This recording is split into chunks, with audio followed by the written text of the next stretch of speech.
yung kay Erwin. Bago ako dun, bago lang kasi ako dun sa seminary. Yung namin, yung job ko night. Ganito kasi yung ito yung seminary, ito yung school namin. Tapos football field to, football field. Naglalakad kami sa football field mga 11. Mga 11 papuntang nakikinig. Hey, sige. Mga 11 sa school. Nag-arrange kami ng altar para sa school. Apat lang kami.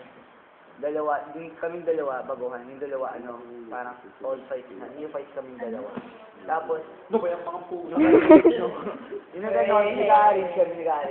May tumutugtog na organ. Sabi nga, ang galing ng mga dance workers. Parang versatile sa music talaga. Yung dalawa namin kasama na all fights, natakot. Sabi, bakit kayo natakot? Sabi nila, yung organ kasi sira. Pero tumutugtog. No. Yung tunay talagang real experiences yun. Tapos meron ding sa aming dormitory. Binibilib, di ba 3 a.m. Descend of the Holy Spirit.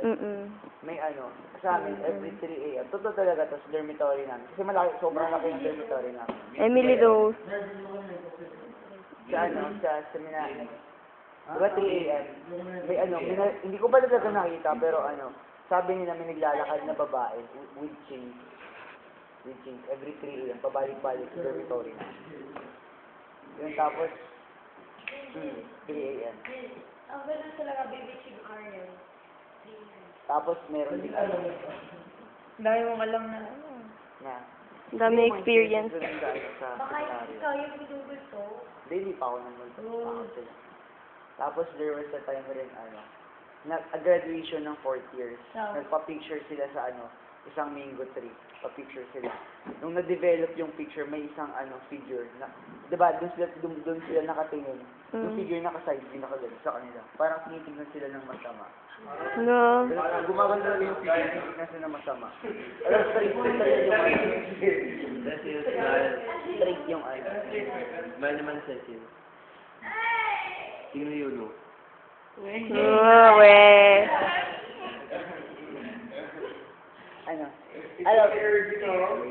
Saka, ito maganda tong series, story. Kwento sa akin ni Shine. Alam mo yung kwento sa field trip nung 3rd year? At tungkol sa doppelganger. May isa kaming doppelganger. Hindi doppelganger talaga. Yung gagayahin ka. Nung 3rd year kami. 3rd year ka na sa Dumaguete. Nung 2nd year kami, pumunta kami ng Dumaguete. Sila Shine, yung room nila, parang nasa 2nd floor ng hotel. Anong resort? Sa 2nd floor, pinakadulo, parang diba, room space, na yung, may space, there was, malaking space between sa last room, tapos room nila, tapos parang maraming, kahoy malapit sa rooms nila. Yun, parang nakakatakot na yung place, diba? Nagkwartentuhan sila ng ghost stories. Yung bed, 4, 1, 2, 3, 4, ganun. Nagkwartentuhan silang apat sa isang bed. Siyempre, naka-Indian seat lang silang lahat. Tapos, di ba, nagkwartentuhan sila, layakapan na, ganun, nakakatakot talaga, sobra.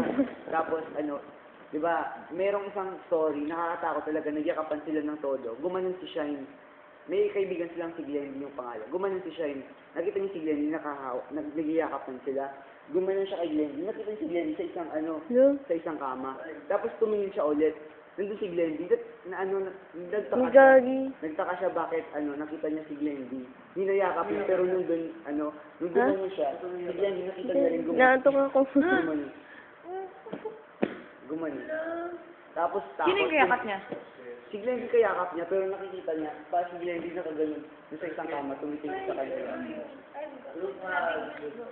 Lupag. Tapos umiyak nag-call na ng teacher. Wala ba yung local gabi? Hindi, di ba, tumingin siya si Glenn D, tumingin siya doon, nakayakap niya rin si Glenn D.